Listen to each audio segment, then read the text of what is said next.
There have been many stories of child stars dying at a young age, but there is something exceptionally tragic about this one. Hello everyone, my name is Anya, and in this video, on this day, we're going to take a look at the story of Judith Barsi. Judith Eva Barsi was born on the 6th of June 1978 in Los Angeles, California, the only child of Joseph and Maria Barsi, who were Hungarian immigrants. Maria Barsi wanted a good career for her daughter and began training Judith to become an actress. At the age of 5, Judith was discovered at a skating rink by a casting crew who invited her to join their commercial. From there, her acting career took off. She starred in multiple commercials and had guest appearances on TV shows such as Remington Steele, Growing Pains, and Cheers. As her career progressed, Judith began working in movies. She starred in films such as Eye of the Tiger and Jaws: The Revenge. Judith also lent her voice to animated films. She was the voice of Ducky in The Land Before Time and Anne-Marie in All Dogs Go to Heaven. By the time she was 10, Judith was earning up to $100,000 a year, which is about $247,000 in today's money. Judith's acting career was taking off, but at home, her life was one of violence and fear. Joseph Barsi, Judith's father, was an alcoholic and a very, very violent man. He often beat and abused Maria and threatened to kill her and Judith if they ever tried to leave him. He was also abusive both physically and emotionally towards Judith. He once threw pots and pans at her, resulting in a nosebleed, and would sometimes destroy her personal belongings. In 1987, when Judith and her mother were preparing to fly to the Bahamas to film Jaws: The Revenge, Joseph Barsi entered her bedroom, put a knife to Judith's throat, and threatened to kill her and her mother if they didn't return.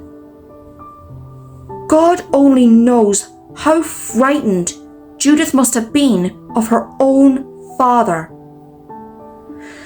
Eventually, the violence at home began to take its toll on Judith.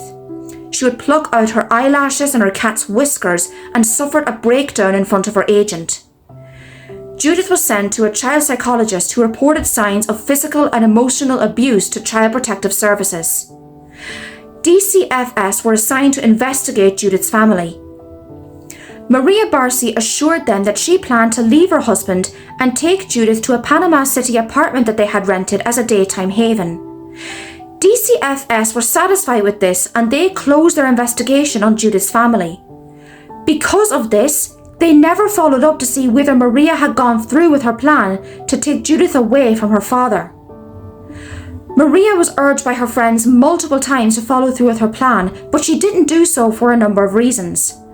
One reason was because she didn't want to lose the family home and their belongings, but also as well, she was petrified of her husband and what he could do to her and her daughter. One day, Joseph Barsi followed through with his threats to kill. On the 25th of July, 1988, Joseph Barsi walked into the bedroom where 10-year-old Judith was sleeping and shot her in the head. When Maria Barsi heard the gunshot and came running, she was shot dead as well. Joseph Barsi remained in the house for the next 2 days before taking a petrol canister, setting the house on fire, and shooting himself. The bodies were discovered when a neighbour called the police and reported the fire from the home. Judith's death at the age of 10 came as a shock to the film industry. Those who had worked alongside her in films and TV were devastated at her death. All Dogs Go to Heaven, her final film, was released in 1989, a year after her death. The song Love Survives from the film was dedicated to Judith's memory. Don Bluth would later go on to describe Judith as extraordinary. He had hoped to use her in further animated films in the future. Judith and Maria Barsi were buried at Forest Lawn Memorial Park in California. An investigation was launched into Judith's family. It was determined that DCFS had closed the case on Judith's family too early, and they should have followed up with Maria's plan to leave her husband. We have seen many stories of child stars dying at a young age, but there is something exceptionally tragic about the story of Judith Barsi. She had a very promising career ahead of her, and her life was cruelly cut short by somebody who is supposed to love and protect her. Thank you so much for watching this video. I really appreciate it. My name is Anya, and we've just looked at what happened on this day.